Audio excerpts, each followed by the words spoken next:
with WRHU FM. This whole year, going back to your arrival at USC and the announcement that the program is going to be moving, and the school will be moving to the Big Ten in a couple of years, what does Caleb Now Wins Award do for your program going forward? It's a big moment. These awards are great because I think it brings recognition to what's happening within the walls of USC football. And these individual awards aren't why we do it, they're not why Caleb does it, but they're evidence, right, that there's a lot of great things going on. And to think where it was 12 months ago to what this team's accomplished, what this signifies here tonight, because let's be honest, Heisman winners, don't show up on average teams.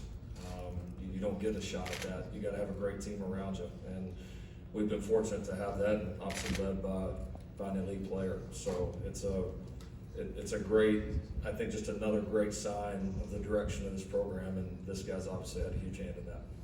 Coach, third row center. Coach Jamie Plunkett with Frogs today. You had the unique opportunity this weekend to be here with your brother, as you both had Heisman finalists here. What was that experience like for you, getting to celebrate this with Garrett? Yeah, probably the most special one. This is the fifth one of these that I've been very fortunate to be a part of, and they've all been super memorable, all different.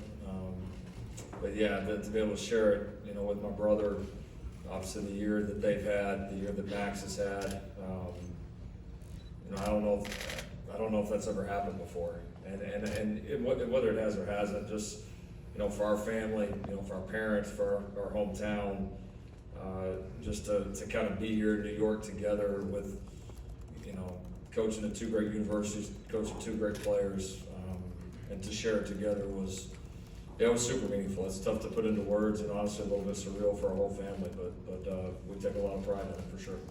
Coach, right here in the front. Lincoln, like you just mentioned, you had 3 winners now of the Heisman Trophy. I guess I wonder how your relationship with Caleb maybe is different than it was, or than your relationship with the other Heisman winners. I'm close with all my guys. I mean, it's a great group. I've been the lucky one.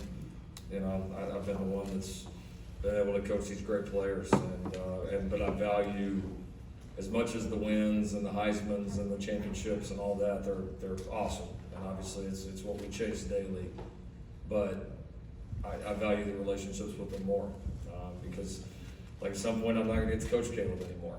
I'm not going to get to coach those other guys anymore, but we still stay in touch, almost daily. And to watch those guys go on in their lives and do the different things that they do, and I've been a small part about it, or a small part of it, in kind of this section of their lives is that's the most meaningful to me.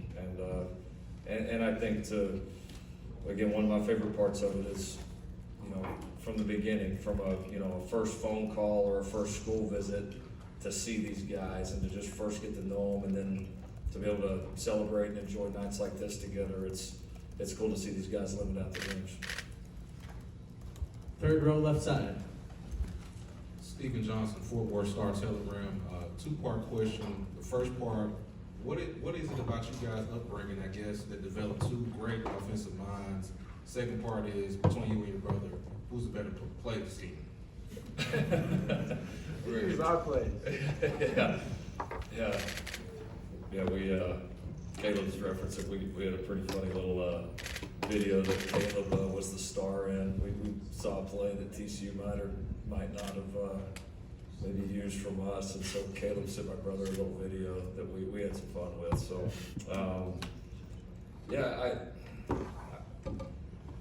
we were raised in a great way. We were raised in a small town. We were raised with really hardworking parents that held us accountable, and just very fortunate to have the upbringing that we did.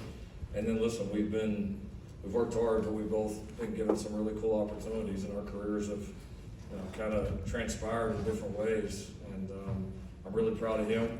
He's had kind of a long journey, to get that opportunity with Sonny at TCU and to work with Max and all the team there. It's just been really cool to sit back and watch him go. He's a great coach. It's seeing him win the Bulls, and those guys play so well this year. obviously you get wrapped up in your own season, but I was, every game I got to see there, as I was hanging on the edge of my seat, kind of felt like, just kind of on the outside watching. I probably feel like my parents do every single weekend. Coach, we're gonna do two more questions for Coach.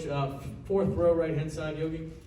Coach, listening to his speech, I couldn't help but think about the next generation of quarterbacks. What do you think Caleb's influence will be on the young men that will be watching and have watched him tonight and heard what he said? Hopefully they listened, and hopefully they heard a phenomenal message. And I mean, the thing with Caleb is it has substance behind it. It's real. It's the reason why he's sitting here today, why he's getting to live out some of his dreams, is he has pushed through those hard times, and he has been courageous, and he has faced things that other people would not even dare try.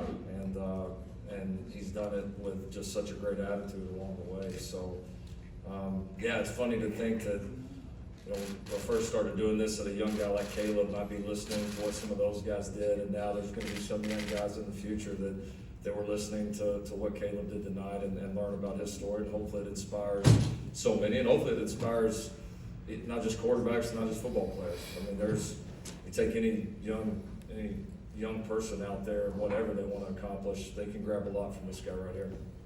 And last question, fifth row, left-sided, Ralph. Lincoln, Ralph Russo from the Associated Press. First of all, have you finally rented a place here because you're here so much? Taxes are too high in California. I know you've had so many great quarterbacks, and sometimes comparing them can feel like they're slighting another, but is there something about Caleb's skill set that you feel is unique to work with? Sure, no, it absolutely is, and they've all been great in their own right. But yeah, Caleb's combination of all the things that he physically does well, combined with, I think, this fearlessness at a young age, because to me, I know he's not to you guys, to me, he's still a pup.